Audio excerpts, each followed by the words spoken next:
حاضرین، رمضان المبارک ہم سے اگرچہ کہ رخصت ہو چکا ہے، مگر یہ ہم کو پیام دے گیا ہے۔ ماہ رمضان المبارک سے ہمیں کس طرح کا سبق ملا اور کیا نصیحتیں ملی، اس بارے میں چند اہم باتیں ہم آپ کے گوشے گزار کریں گے۔ یہ بڑی فضیلت اس امت کو جو عطا کی گئی ہے کہ کم عمر رکھتے ہوئے بھی ثواب زیادہ دیا جاتا ہے۔ اللہ تعالیٰ نے صرف اس امت کو یہ فضیلت بخشی۔ رمضان کا چاند نظر آتا، مسجد میں آتے، عید کا چاند نظر آتا، اس کے بعد گھر جاتے، پھر عیدگاہ جاتے۔ یہ کیفیت امت مسلمہ کی ہونی چاہیے تھی، مگر افسوس کہ ہم مسلمانوں نے بازار کو سجا رکھا۔ راتیں ہماری مسجد کی بجائے کاروبار میں گزری ہیں، سڑکوں پر گزری ہیں، اور بس کھانے پینے میں گزری۔ آج یہ چکھے تو کل وہ، پرسوں وہ چکھے تو پرسوں نیا۔ کتنی نئی ہوٹلیں حیدرآباد میں کھلی ہیں، ہر رمضان کی رات میں سب ٹیسٹ کرتے رہے، کہاں کیا اچھا ملتا، کہاں کیا آفر ہے، سحری کا پیکیج کدھر ہے، افطار کا پیکیج کدھر ہے، فیملی پیک کیا ملتا ہے۔ بس اس میں ہماری زندگی گزر گئی۔ ہم نے یہ نہیں دیکھا کہ تراویح میں بھی ایک پیکیج ہے، نماز تراویح میں بھی ایک پیکیج ہے، لیلۃ القدر میں بھی ایک پیکیج ہے، اور آخرت کے پیکیج کو بھول گئے، دنیا کے پیکیج میں پڑ گئے۔ آج ہم سجدے میں زمین پر پیشانی 1 سال تک رگڑتے رہے، تب بھی رمضان کا ایک سجدہ نہیں مل سکتا۔ ایک سجدہ رمضان کا اب 11 مہینوں تک بھی ادا کریں تو نہیں ہو سکتا۔ ماہ رمضان المبارک صرف اس امت کو دیا گیا ہے۔ ہم سے پہلے جتنے انبیاء کرام کی امتیں آئی، 1,24,000 کچھ کم زیادہ، کسی نبی کی امت کو رمضان نہیں دیا گیا۔ ان پر روزے فرض تھے، مگر رمضان کے روزے فرض نہیں تھے۔ ایسا عظیم مہینہ اللہ تعالیٰ نے صرف اس امت کو عطا فرمایا، اور وہ گھڑیاں، وہ برکتیں، وہ فضیلتیں، اس سے بھی آج ہم محروم ہو چکے ہیں۔ اور ایک اس کے بعد والی رمضان ہم کو کیا سبق دے رہا ہے؟ حاضرین، رمضان ہم کو بڑا سبق یہ دے رہا ہے کہ اے لوگوں، دن میں 2 مرتبہ کھاؤ۔ یہ سب سے بڑا سبق ہے ماہ رمضان کے جو سبق مل رہا ہے اس میں سے۔ دن میں 2 بار کھاؤ، سحری اور افطار، یعنی کھانے کا صحیح وقت یہ۔ مان لیجئے تھوڑی تاخیر ہو جائے تو ناشتہ اور شام۔ دوپہر کے کھانے کا دین اسلام میں تصور نہیں ہے۔ ساری بات کا خلاصہ یہ کہ انسان کم کھائے۔ رمضان ہم کو کم کھانے کی تعلیم دیتا ہے۔ اتنا کھانا کہ حلق تک آ جائے، اتنا کھانا کہ آدمی سست ہو جائے، یہ ناپسندیدہ ہے۔ قال اللہ تعالی فی کلامہ القدیم، ان اللہ وملائکتہ یصلون علی النبی یا ایھا الذین آمنوا صلوا علیہ وسلموا تسلیما، اللہم صل علی سیدنا محمد وعلی آلہ وصحبہ افضل صلواتک وعدد معلوماتک وبارک وسلم۔ معزز حاضرین، محترم سامعین، السلام علیکم ورحمۃ اللہ وبرکاتہ۔ اللہ تبارک و تعالیٰ کا جتنا شکر ادا کیا جائے کم ہے۔ پروردگار نے ہماری زندگی میں دوبارہ رمضان المبارک اور عید الفطر کی عظیم برکت والے اوقات اور وہ مقدس ساعتیں ہمیں عطا فرمائی۔ حاضرین، رمضان المبارک ہم سے اگرچہ کہ رخصت ہو چکا ہے، مگر یہ ہم کو پیام دے گیا ہے۔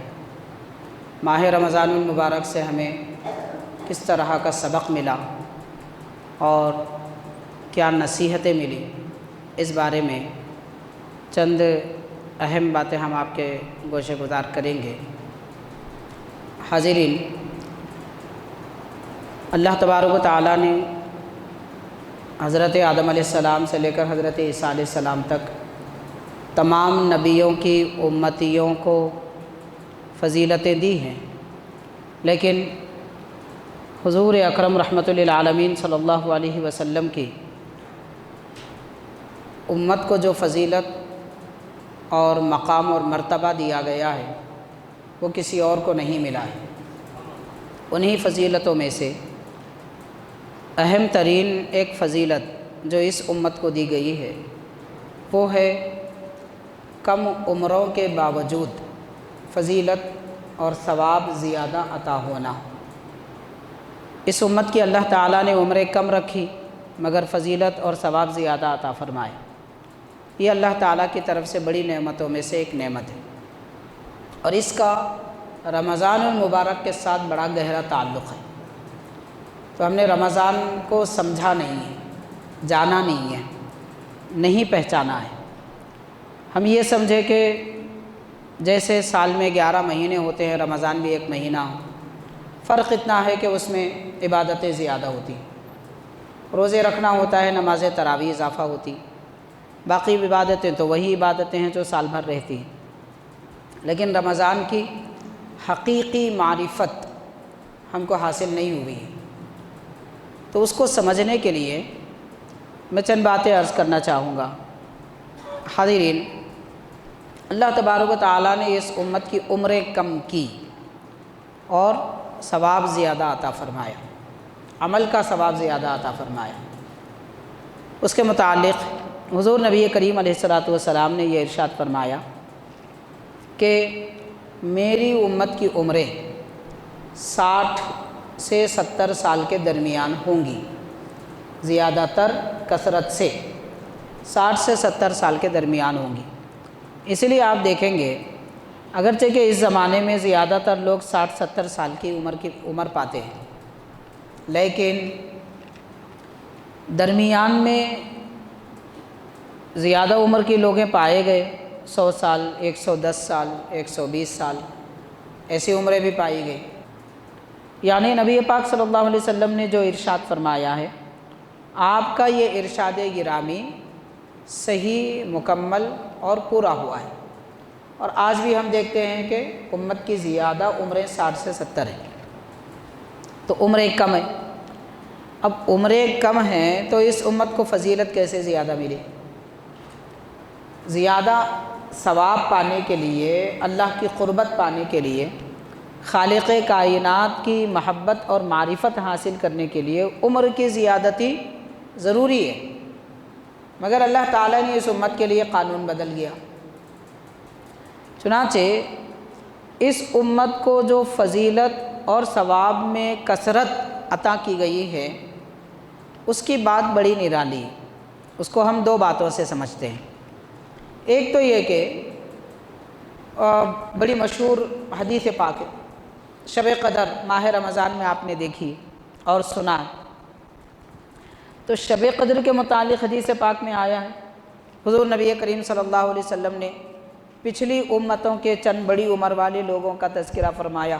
صحابہ اکرام نے افسوس کیا کہ ان کو عمریں زیادہ ملی تھی، اور 80 سال تک ان حضرات نے کبھی کوئی خطا نہیں کی، کبھی کوئی غلطی نہیں کی، اور عبادت ہی عبادت کرتے رہے، اللہ تعالیٰ کی قربت پاتے رہے۔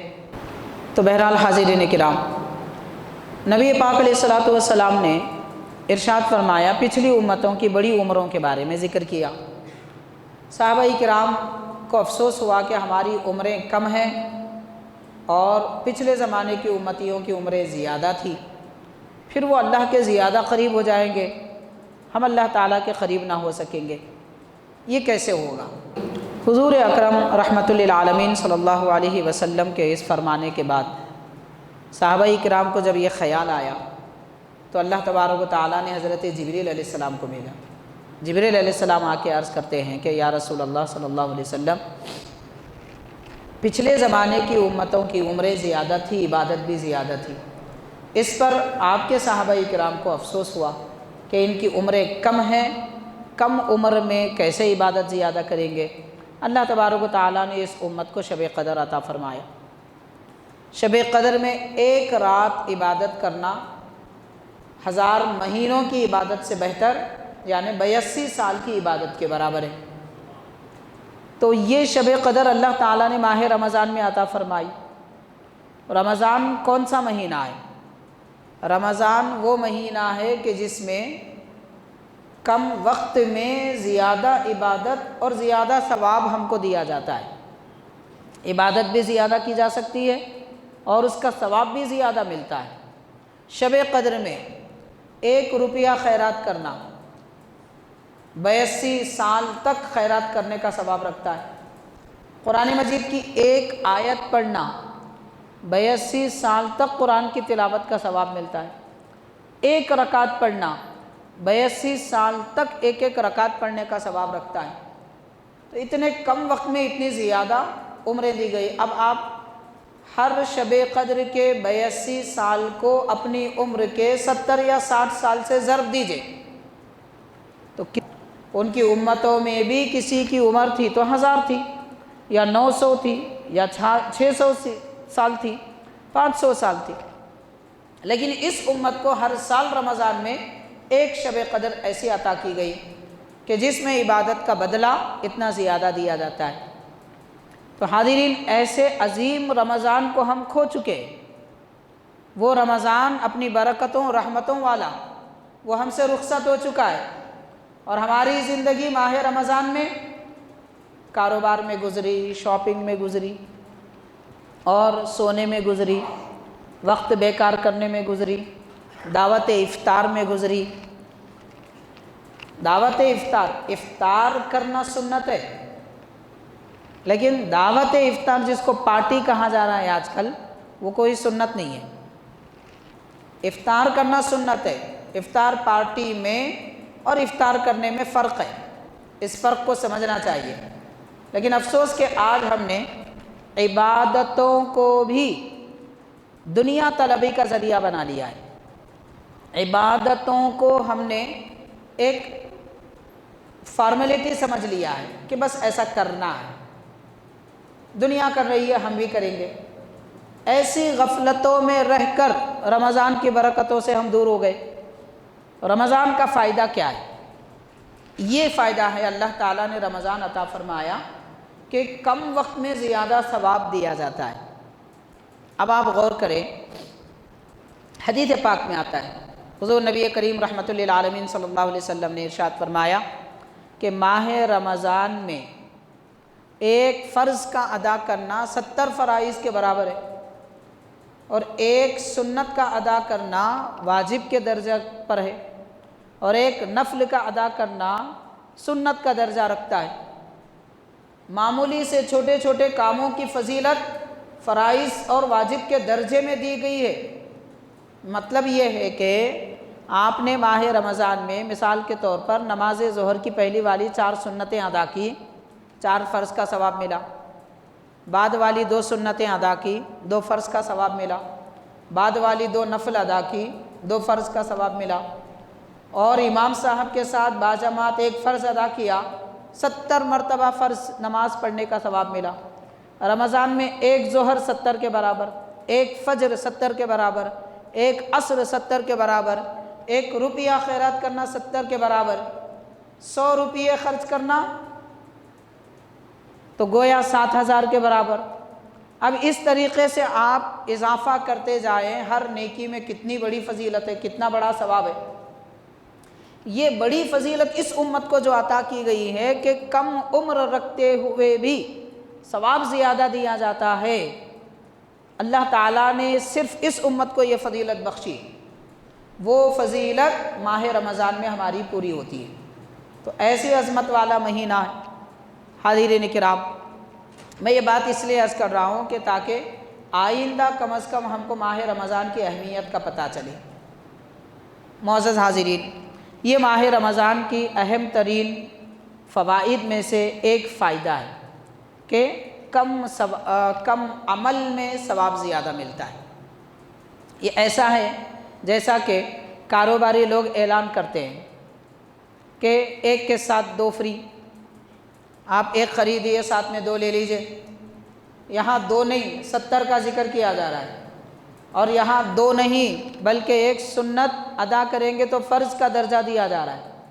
اتنی بڑی فضیلت ماہ رمضان کی ہونا یہ چاہیے تھا، جیسا کہ ہمارے اسلاف اور بزرگان دین کیا کرتے تھے۔ رمضان کا چاند نظر آتا مسجد میں آتے عید کا چاند نظر آتا، اس کے بعد گھر جاتے، پھر عیدگاہ جاتے۔ یہ کیفیت امت مسلمہ کی ہونی چاہیے تھی، مگر افسوس کہ ہم مسلمانوں نے بازار کو سجا رکھا۔ راتیں ہماری مسجد کی بجائے کاروبار میں گزری ہیں، سڑکوں پر گزری ہیں، اور بس کھانے پینے میں گزری۔ آج یہ چکھے تو کل وہ، پرسوں وہ چکھے تو پرسوں نیا۔ کتنی نئی ہوٹلیں حیدرآباد میں کھلی ہیں، ہر رمضان کی رات میں سب ٹیسٹ کرتے رہے، کہاں کیا اچھا ملتا، کہاں کیا آفر ہے، سحری کا پیکیج کدھر ہے، افطار کا پیکیج کدھر ہے، فیملی پیک کیا ملتا ہے۔ بس اس میں ہماری زندگی گزر گئی۔ ہم نے یہ نہیں دیکھا کہ تراویح میں بھی ایک پیکیج ہے، نماز تراویح میں بھی ایک پیکیج ہے، لیلۃ القدر میں بھی ایک پیکیج ہے، اور آخرت کے پیکیج کو بھول گئے، دنیا کے پیکیج میں پڑ گئے، اور ایسا پیکیج میں پڑ گئے کہ شیطان کے قبضے میں پیک ہو گئے۔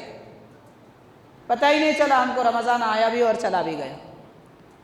بڑے افسوس کی بات ہے کس طرح غفلتوں میں ہمارا رمضان گزرا ہے۔ غور کرنا چاہیے حاضرین۔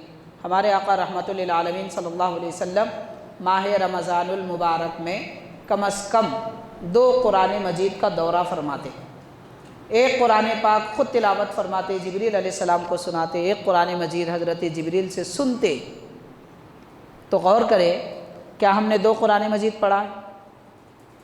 پہلے تو آج ہمارے نوجوانوں کو قرآن پاک پڑھنا نہیں آتا،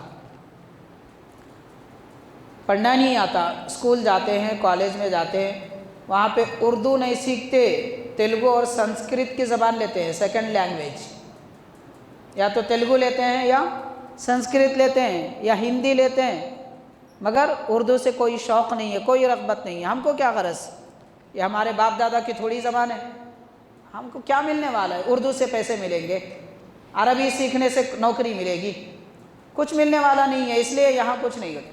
اور ہم یہ سمجھتے ہیں کہ دنیا ہی سب کچھ ہے۔ آپ کو پتہ چلے گا اس وقت جب مر کے قبر میں جائیں گے، تب معلوم ہوگا عربی زبان کی اہمیت کیا ہے۔ عربی زبان کی اہمیت کیا ہے اس وقت معلوم ہوگا، اردو زبان کی اہمیت کیا ہے تب پتہ چلے گا۔ بہرحال حاضرین کرام، دنیا کو ہم نے سب کچھ سمجھ رکھا ہے، اس لیے آج ہماری یہ کیفیتیں ہو رہی ہیں۔ رمضان کا ایک بڑا جو فائدہ ہے وہ ایک ہے کہ کم وقت میں زیادہ ثواب دیا گیا۔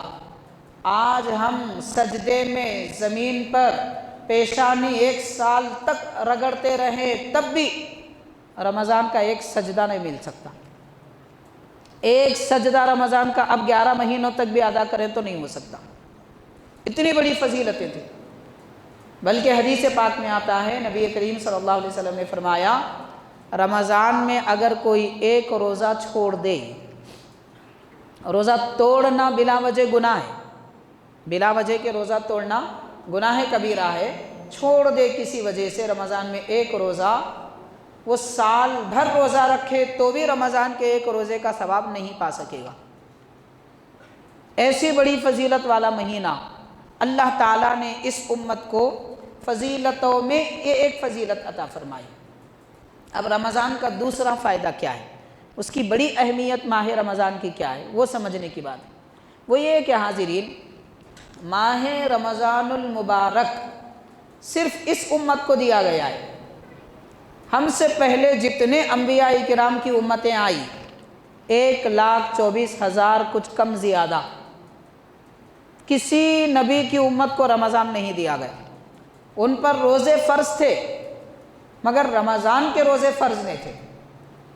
ایسا عظیم مہینہ اللہ تعالیٰ نے صرف اس امت کو عطا فرمایا، اور وہ گھڑیاں، وہ برکتیں، وہ فضیلتیں اس سے بھی آج ہم محروم ہو چکے ہیں۔ معزز حاضرین، ماہ رمضان المبارک کی ان فضیلتوں میں اور ماہ رمضان ہم کو کیا تعلیم دے رہا ہے یہ بھی جاننے کی ضرورت ہے۔ فضیلتیں تو بہت ساری ہیں، رمضان المبارک ہم کو خاص سبق دے گیا ہے۔ ان سبقوں میں سے سب سے پہلا سبق کیا ہے؟ پہلا سبق یہ ہے کہ اے مسلمان، تو سونے اور جاگنے کا وقت بنا لے، سونے اور جاگنے کا وقت بنا لے، اور وہ رمضان سے ملتا ہے۔ رمضان المبارک میں چھوٹے سے لے کر بڑے تک رات میں سو بھی جائے تو کم از کم سحری کے وقت جاگ جاتے ہیں۔ تو پتہ یہ چلا کہ 11 مہینے بھی ہم کو سحری کے وقت جاگنا ہے۔ سحری کے وقت جو مسلمان جاگتا ہے وہ کامیاب ہوتا ہے۔ رمضان میں تو ہم کو کامیابی ملی سحری کھا کر کہ اس کی وجہ سے روزہ اچھا گزرا۔ اگر ہم سحری نہ کرتے تو روزہ مشقت میں گزرتا، اس کے بعد آدمی ایک دو روزے رکھ کر چھوڑ دیتا کہ بھائی بڑی مشقت والا معاملہ ہے، اتنا لمبا بھوکا رہنا ہم سے نہیں ہو سکتا، تو یہ کیفیت ہو جاتی ہے۔ اس لیے حضور پاک صلی اللہ علیہ وسلم نے سحری کرنے کا حکم فرمایا۔ سحری کے وقت ہم جاگ گئے، ساتھ ہی ساتھ دوسرا فائدہ کیا ہوا سحری کے وقت جاگنے کا؟ دوسرا فائدہ یہ ہوا کہ حاضرین نماز تہجد پڑھ سکے۔ 2 رکعت صحیح سحری کے لیے جاگے تو 2 رکعت تو کم از کم نماز تہجد تو پڑھ لیے، تو تہجد پڑھنے کا ثواب بھی ملا۔ اتنی بڑی فضیلت ماہ رمضان کے ذریعے ہم کو ملی ہے، اور وہ وقت جاگنے کا وقت ہے، رمضان ہم کو سبق دے رہا ہے۔ حاضرین کرام، اس کا اور ایک فائدہ سحری کے وقت جاگنے کا، وہ سب سے بڑا فائدہ ہے، اس سے بڑھ کر اور کوئی فائدہ نہیں۔ وہ یہ ہے، حدیث پاک میں آتا ہے خالق کائنات ہر رات کے آخری حصے میں بندوں کو ندا دیتا ہے۔ رب تعالیٰ بندوں کو پکارتا ہے کوئی اے بندے تم میں سے عبادت کرنے والا کہ میں اس کی عبادت قبول کروں، ہے کوئی دعا کرنے والا کہ وہ جو مانگے میں اسے عطا کروں، اور کوئی ہے مغفرت طلب کرنے والا کہ میں اس کے گناہوں کو معاف کروں۔ اسی لیے علامہ اقبال نے کہا تھا کچھ ہاتھ نہیں آتا بے وقت سحرگاہی، یعنی رات میں جاگنے کے بغیر کسی کو کوئی ترقی نہیں مل سکتی۔ انسان کو اگر ترقی کرنا ہے تو رات کے آخری وقت میں جاگنا ہے۔ یہ سبق، یہ درس اور زندگی کا یہ روٹین رمضان ہم کو سکھا گیا ہے۔ ہمارا یہ جاگنا رمضان کی حد تک نہیں ہے، باقی 11 مہینوں میں بھی ہر ایک مسلمان کا طریقہ یہی ہونا چاہیے۔ حضور نبی کریم رحمۃ اللہ علیہ صلی اللہ علیہ وسلم کی سیرت طیبہ آپ پڑھیں گے تو پتہ چلے گا کہ پیارے آقا علیہ الصلوۃ والسلام رات کے ابتدائی وقت میں آرام فرماتے تھے، اور آدھی رات گزرنے کے بعد میں جاگتے، 2 رکعت نماز پڑھتے، پھر آرام فرماتے، پھر کچھ دیر کے بعد جاگتے، نماز پڑھتے، پھر آرام فرماتے، پھر کچھ دیر کے بعد جاگتے۔ یہی سلسلہ رات کے آخری حصے تک ہوتا، یعنی تقریباً 3 ساڑھے 3 بجے تک۔ پھر جب آخری رات کے حصے میں حضور بیدار ہوتے، اس کے بعد آرام نہیں فرماتے، مصلی پر کھڑے رہتے اور نمازوں پر نمازیں ادا فرماتے۔ بعض روایت میں آتا ہے صحیح بخاری وغیرہ کی کہ 4 رکعت میں حضور پاک علیہ الصلوۃ والسلام سورہ بقرہ سے سورہ اعراف تک مکمل تلاوت قرآن مجید فرماتے، یعنی تقریباً 8.5 پاروں سے بڑھ کر 4 رکعت میں تلاوت فرماتے۔ یہ حضور کا معمول تھا، رات کے آخری وقت میں جا کر نماز ادا فرمانے اور تلاوت قرآن فرمانے کا۔ یہ طریقہ ہم نے آج بھول دیا، ہم بھول گئے، افسوس کہ ہم بھول گئے، ہمارے لیے افسوس ہے، لیکن سرکار دو عالم صلی اللہ علیہ وسلم کے اس طریقے پر عمل غیر کرتے آ رہے ہیں۔ آپ دیکھیے آج بھی شہر ہو، بیرون شہر ہو، چھوٹے قصبے اور گاؤں ہو، تقریباً 3:30 4 بجے سے غیر مسلم جاگ جاتے ہیں، 3:30 4 بجے سے جاگ جاتے ہیں غیر مسلم، اور مسلمان 2 بجے سوتے ہیں، 2 بلکہ 3 بجے سوتے ہیں، کیونکہ ہمارے پاس مصروفیتیں بہت زیادہ ہیں، شادی کی دعوت، ولیمے کی دعوت، نام رکھائی کی دعوت، عقیقے کی دعوت، کوئی بھی دعوت نہیں ہے تو ہماری اپنی پارٹی، کوئی بھی ایک ہوٹل میں بیٹھ گئے، سیر تفریح کو نکل گئے، کچھ بھی نہیں رہا، جیب میں پیسہ نہ رہا تو گھر کے چبوتروں پہ بیٹھ گئے۔ اس طرح ہماری راتیں گزرتی ہیں۔ رات میں جاگنا، دن میں سونا الو کا طریقہ ہے۔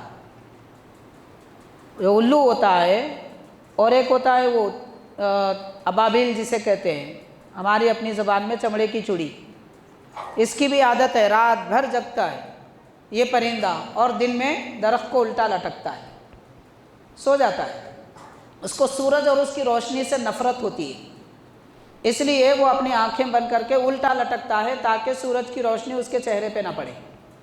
یہ کیفیت آج ہماری قوم کی ہو چکی ہے۔ حاضرین کرام، نبی کریم صلی اللہ علیہ وسلم نے اپنی حیات طیبہ سے ہم کو کیا سبق دیا ہے؟ صحابہ کرام نے کیا طریقہ دیا ہے؟ رات کے آخری وقت جاگنا ہی کامیابی کی دلیل ہے، اور اللہ تعالیٰ کی قربت رات کے وقت میں ملتی ہے، دن میں سو جانے سے کچھ ملنے والا نہیں۔ سرکار دو عالم صلی اللہ علیہ وسلم نے دعا فرمائی باضابطہ، اللہم اجعل البرکۃ لہذہ الامۃ فی اول وقتہا فی سحورہا۔ حضور نے فرمایا کہ اے اللہ میری اس امت کے لیے برکت صبح کے اول وقت میں رکھ دے۔ حضور دعا فرما رہے ہیں کہ اول وقت میں برکت رکھ دے، تو ظاہر ہے کہ اب برکت صبح کے اول وقت میں ہی ہوگی۔ کیا ہو سکتا ہے کہ رات میں برکت ہو؟ رات عبادت کا وقت ہے اور دن معاش کا وقت ہے، کاروبار کا وقت ہے۔ قرآن مجید نے کہا ہم نے رات کو آرام کے لیے بنایا اور دن کسب معاش کے لیے بنایا، اور ہم اس کا الٹا چل رہے ہیں۔ دن ہم نے کیا کہا؟ ہم نے دن سونے کے لیے بنا لیا، رات جاگنے کے لیے بنا لیا۔ قرآن مجید کے خلاف، احادیث کے خلاف، پیارے نبی کی زندگی کے خلاف، اصول فطرت کے خلاف چل رہے ہیں۔ فطرت کے خلاف چلنے والا انسان کبھی کامیاب نہیں ہو سکتا۔ بہرحال حاضرین کرام، ماہ رمضان سے ہم کو یہ سبق ملتا ہے، تو ہمیں چاہیے کہ ہم رمضان المبارک کے ان مقدس گھڑیوں کو جیسے گزارا ہے، باقی ہمارے سال کے 11 مہینے بھی اسی طریقے سے گزاریں۔ جاگنے کا وقت، سونے کا وقت مقرر کر لے، اس میں ہمارے لیے کامیابی ہے۔ تیسری بات، اور ایک اس کے بعد والی، رمضان ہم کو کیا سبق دے رہا ہے؟ حاضرین، رمضان ہم کو بڑا سبق یہ دے رہا ہے کہ اے لوگوں، دن میں 2 مرتبہ کھاؤ۔ یہ سب سے بڑا سبق ہے ماہ رمضان کے جو سبق مل رہا ہے اس میں سے، دن میں 2 بار کھاؤ، سحری اور افطار، یعنی کھانے کا صحیح وقت یہ۔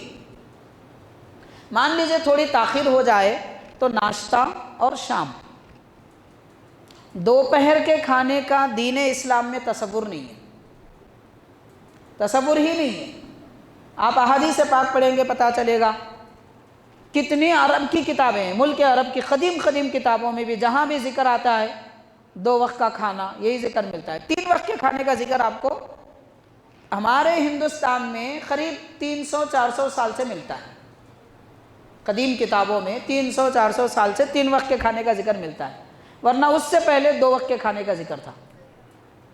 تو پتہ یہ چلا، مطلب خلاصہ ساری بات کا یہ ہے کہ 2 وقت کھاؤ، آپ 3 وقت کھاؤ، منع نہیں ہے، آپ 4 بار بھی کھاؤ، منع نہیں ہے، منع تو کوئی بات نہیں ہے، لیکن طور طریقہ کیا ہے، اصول کیا ہے، ضابطہ کیا ہے، طریقہ کیا ہے، یہ دیکھا جائے گا۔ اور فائدہ اسی میں ہے۔ ساری بات کا خلاصہ یہ کہ انسان کم کھائے۔ رمضان ہم کو کم کھانے کی تعلیم دیتا ہے۔ اتنا کھانا کہ حلق تک آ جائے، اتنا کھانا کہ آدمی سست ہو جائے، یہ ناپسندیدہ ہے۔ حضور اکرم صلی اللہ علیہ وسلم نے کھانے کے اصول بتائے، ارشاد فرمایا، پیارے آقا صلی اللہ علیہ وسلم کا طریقہ کار کیا تھا؟ صحابہ کرام بیان فرماتے ہیں کہ جب سخت بھوک محسوس ہوتی تب حضور پاک صلی اللہ علیہ وسلم کھانے کی طرف ہاتھ بڑھاتے، اور ابھی بھوک محسوس رہتی، مٹ نہیں جاتی، ابھی بھوک محسوس رہتی، حضور پاک صلی اللہ علیہ وسلم کھانے سے ہاتھ ہٹا لیتے۔ کھانے پینے کا یہ بہترین اصول ہے۔ آدمی بیمار ہونے کے بعد اسے معلوم ہوتا ہے، زندگی بھر کھا کھا کے جب بڑی عمر میں آ جاتا، 50 سال 60 سال میں، جب ڈاکٹر بولتے کم کھاؤ، لیکن کونین کے تاجدار رحمت للعالمین صلی اللہ علیہ وسلم نے طریقہ دیا ہے، کم کھاؤ۔ کھانے کا ایک طریقہ یہ۔ دوسرا اصول کیا ہے؟ پیارے آقا صلی اللہ علیہ وسلم نے فرمایا، انسان کو چاہیے کہ اپنے پیٹ کے 3 حصے بھوک کے لیے کر لے۔ ایک حصے میں کھانا رکھے، دوسرا حصہ پانی پیے، تیسرا حصہ خالی رکھے، یعنی ابھی بھوک محسوس ہو رہی ہے تبھی ختم کر دے۔ اس طرح کے اصول پر جو عمل کرے گا وہ کبھی بیمار نہیں ہوگا۔ بیماری سے مراد سردی بخار کھانسی نہیں ہے، نہ سردی بیماری ہے نزلہ، نہ نزلہ بیماری ہے، نہ کھانسی بیماری ہے، نہ بخار بیماری ہے۔ یہ تو صحت کی علامت ہے، تندرستی کی علامت ہے۔ یہ سرکار نے فرمایا، میں آپ کو کوئی ڈاکٹروں کی بات نہیں بتا رہا ہوں، ہمارے آقا صلی اللہ علیہ وسلم کے طب کے اصول بتا رہا ہوں۔ تو سرکار نے فرمایا کہ یہ بیماری ہے نہیں۔ باقی جو آج ہم کو بیماریاں آ رہی ہے، شوگر آ گیا، بی پی آ گیا، اور تھائرائڈ آ گیا، وہ فلاں آ گیا، یہ سب بیماریاں ہیں۔ یہ بیماریوں سے اگر بچنا ہے تو اصول کے مطابق، پیارے آقا کے طریقے کے مطابق کھانا پینا ہوگا، اور وہ طریقہ ہم کو رمضان دے رہا ہے۔ رمضان کے فائدے کیا ہیں؟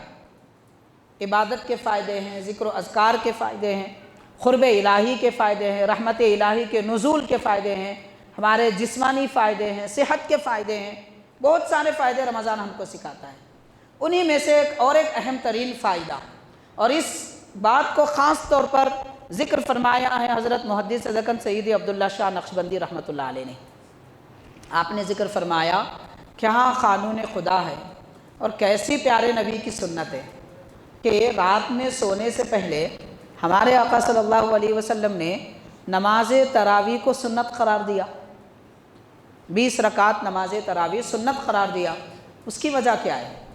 اس کی وجہ یہ ہے کہ آدمی دن بھر بھوکا رہا، افطار کا جب وقت آئے گا ظاہر ہے کہ معمول کے مطابق کچھ زیادہ کھا لے گا، اس کی اپنی عادت اور فطرت کے مطابق معمول کے مطابق کچھ زیادہ کھا لے گا، تو اس کا کھانا ہضم ہو جائے، جسم کے لیے صحت بخش ہو جائے۔ اگر وہ فوراً سو جائے تو اس کے لیے جسمانی نقصان ہوگا۔ اس لیے بھی حضور پاک صلی اللہ علیہ وسلم نے نماز تراویح کو سنت قرار دیا کہ بندہ تراویح پڑھے گا تو اس کے جسم کو فائدہ ایک تو اٹھنے بیٹھنے کا بھی ہوگا، اور جو کھایا ہے وہ ہضم ہو جائے گا، اور وہ اس کا فائدہ کام کرنے لگے گا، پھر اس کے بعد سو جائے گا تو نقصان نہیں ہوگا۔ اسی لیے عام دنوں میں بھی پیارے آقا صلی اللہ علیہ وسلم نے فرمایا، جب رات کا کھانا کھاؤ چہل قدمی کرو، کھاتے ہی سو مت جاؤ، چہل قدمی کرو، اور دوپہر کا کھانا کھاؤ تو لیٹ جاؤ۔ تو کھانے کے بعد دوپہر میں لیٹنا سنت ہے، سونا نہیں۔ 4 گھنٹے سونا مراد نہیں ہے، دوپہر میں کھانے کے بعد لیٹنا سنت ہے، رات میں کھانے کے بعد چہل قدمی کرنا سنت ہے۔ اس سے انسان کو فائدہ ہوتا ہے، اور وہ فائدہ نماز تراویح کے ذریعے جسمانی فائدہ بھی ملتا ہے۔ رمضان کے فوائد میں سے ایک فائدہ یہ بھی ہے۔ اب ایسے اگر ہم شمار کرتے رہیں، بتاتے رہیں، تو ماشاءاللہ فوائد کا ایک بڑا مجمع ہمارے پاس ہوگا۔ بہرحال میں عرض کرنا یہ چاہتا ہوں کہ حاضرین، اللہ تبارک و تعالیٰ نے ہمارے دین میں ہم مسلمانوں کو جو بھی قانون دیا ہے وہ بیکار نہیں ہے، اسے بیکار مت سمجھے۔ اب اس کے برخلاف آج ہمارا حال دیکھیے کہ ہماری مسلم قوم کا ماہ رمضان نماز مغرب ادا کر لیتے ہیں، چند دنوں تک تراویح پڑھ لیتے ہیں، اس کے بعد 10ویں رمضان کے بعد غائب، پھر 26-27 رمضان کو آ جاتے ہیں، بیچ میں سب غائب۔ ابتدا میں 6-8 صفیں تھی، اس کے بعد میں 10 دن گزرنے کے بعد 4-2 صفیں ہو گئی۔ باقی مسلمان کہاں چلے گئے؟ تھک گئے بیچارے، 10 دن نماز پڑھ کے تھک گئے، سوا پارہ پڑھ کے تھک جاتے ہیں۔ کچھ لوگ ایسے ہیں، اور کچھ ایسے ہیں مسجدیں تلاش کرتے ہیں کہاں پر 10 دن کی نماز ہو رہی ہے، 3 دن کی نماز ہو رہی ہے، 3 دن میں ایک قرآن، 10 دن میں ایک قرآن سن لیے، اس کے بعد سمجھ لیے کہ اب میں دودھ کا دھلا ہو گیا، اب مجھے کوئی پکڑنے والا نہیں، میں جو چاہے کر سکتا ہوں کیونکہ میں ایک قرآن سن لیا۔ یہ کہاں کی سنت ہے؟ کس نے کہا؟ کس نے بتایا بھائی کہ 3 دن میں قرآن سنو، 10 دن میں قرآن سنو، اس کے بعد آپ پہ نماز نہیں ہے؟ نماز تراویح سنت مؤکدہ ہے، رمضان کے چاند سے لے کر عید کے چاند تک سنت مؤکدہ ہے۔ کوئی ادا نہ کرے تو گناہگار ہے، باجماعت نہ پڑھ سکے تو کم از کم تنہا بھی کیوں نہ ہو پڑھنا ضروری ہے، ورنہ وہ گناہگار ہے، نبی کی سنت چھوڑنے والا ہے۔ اور لوگ سمجھ رہے ہیں کہ 10 دن نماز پڑھ لے کے اس کے بعد ہم کاروبار کر لیں گے۔ اور ایک بڑے ستم کی بات، عجیب سی بات ہے کہ نماز تراویح کی بعض لوگ جماعتیں 1 بجے رکھ رہے ہیں، 1 بجے جماعت، رات میں 1 بجے نماز تراویح کی جماعت۔ مطلب کہ آپ جنوں کو نماز پڑھانا چاہ رہے ہیں، جنات کو دعوت دینا چاہ رہے ہیں کہ آپ آؤ، امام صاحب ہمارے انسان ہیں وہ نماز پڑھائیں گے، آپ پڑھو۔ کیا مطلب ہے اس کا؟ 1 بجے کون سی نماز ہے بھائی؟ 1 بجے 2 بجے نماز تہجد پڑھی جاتی ہے، نماز عشاء کی جماعت 1 بجے، آدھی رات کے بعد نماز عشاء باجماعت پڑھنا، نماز عشاء فرض آدھی رات کے بعد پڑھنا مکروہ ہے۔ نماز عشاء کی فرض آدھی رات سے پہلے پڑھنا سنت ہے۔ نماز کا وقت تو سحر سے پہلے تک ہے، جب سحرن بجتا ہے اس سے پہلے تک عشاء کا وقت ہے، مگر تاخیر کرنا مکروہ ہے، نماز اس سے مکروہ ہو جاتی ہے۔ سارے لوگ مل کر مکروہ پہ اتفاق کر رہے ہیں، نہ شریعت کا مسئلہ معلوم، نہ دین معلوم۔ کیوں ایسا کرے بھائی؟ نہیں، وہ کاروبار کرنے والے لوگوں کو فائدہ ہو جائے کہ وہ بھی نماز پڑھ لیں، جب دکان بند کر لے تب آ کے نماز پڑھ لیں۔ یہ کس نے کہا؟ وہی دکان جو 1 بجے بند ہو رہی ہے، اگر وہ 9 بجے بند ہو جاتی تو سب ایک ساتھ نماز پڑھ لیتے۔ ہمارے دین میں جماعت کی کثرت فائدہ بخش ہے، اسی لیے ایک مسجد میں 1 سے زیادہ جماعت کو مکروہ قرار دیا گیا ہے۔ مان لیجئے کہ ظہر کی نماز یہاں ہو گئی، تھوڑی دیر کے بعد 10 لوگ آ گئے اور پھر جماعت بنا رہے ہیں، مکروہ ہے، ناپسندیدہ ہے، کیونکہ جماعت میں لوگوں کا زیادہ شامل ہونا فضیلت ہے، اس فضیلت سے بھی محروم ہو رہا ہے۔ آدھی رات کے بعد عشاء کی نماز پڑھ کے پھر وہ ایک مکروہ عمل کر رہے ہیں، طور طریقے لوگوں نے منمانی بنا لی ہے۔ بہرحال حاضرین، یہ سب کب ہوتا ہے؟ علم نہ ہونے کی وجہ سے، جہالت کی وجہ سے۔ اسی لیے مسلمانوں کو علم دین سیکھنا چاہیے، کم از کم کچھ کرنے سے پہلے مفتیان کرام سے، علماء دین سے پوچھ تو لینا چاہیے کہ بھئی یہ کر سکتے نہیں کر سکتے۔ جیسے دوا کھانے سے پہلے ڈاکٹر سے پوچھتے ہیں کہ میں روزانہ 2 بجے کھاتا تھا، آج کھانے میں دیر ہو گئی، 4 بج رہے ہیں، وہ کھانے سے پہلے کہ دوا ابھی کھاؤں نہیں کھاؤں؟ دوا کھانے کے لیے مطلب جسم کے فائدے کے لیے ڈاکٹر یاد آتا ہے، مگر دین کا مسئلہ آتا ہے تو کوئی مولوی مفتی یاد نہیں آتا۔ مرضی ہماری، ہم جو چاہے کر لیتے ہیں۔ کر لیجئے میرے بھائی، آپ جو چاہے کر لیجئے۔ آپ دین پر عمل کرنا چاہتے ہیں تو دین کو سیکھیے، نہیں عمل کرنا چاہتے ہیں، مرضی پہ عمل کرنا چاہتے ہیں، جو چاہے کریے، کون روک سکتا ہے کوئی روکنے والا؟ کسی کو کوئی اختیار نہیں ہے روکنے کا۔ ہاں، مرنے کے بعد فرشتے ضرور روکیں گے، رحمت سے روکیں گے، جنت سے روکیں گے، جنت کی نعمتوں سے روکیں گے، تب پتہ چلے گا دنیا میں کیا کیا کر کے آئے تھے اور کیا کیا غلطیاں کر کے آئے تھے۔ بہرحال ساری بات کا خلاصہ یہ ہے کہ حاضرین، ماہ رمضان المبارک کی برکتیں، فضیلتیں آپ کے ہم نے گوشہ گزار کی ہیں، اور اس کے فوائد میں اہم ترین فائدہ یہ کہ ہماری عمریں کم ہیں، اللہ تعالیٰ نے زیادہ ثواب پانے کے لیے رمضان ہم کو عطا فرمایا ہے۔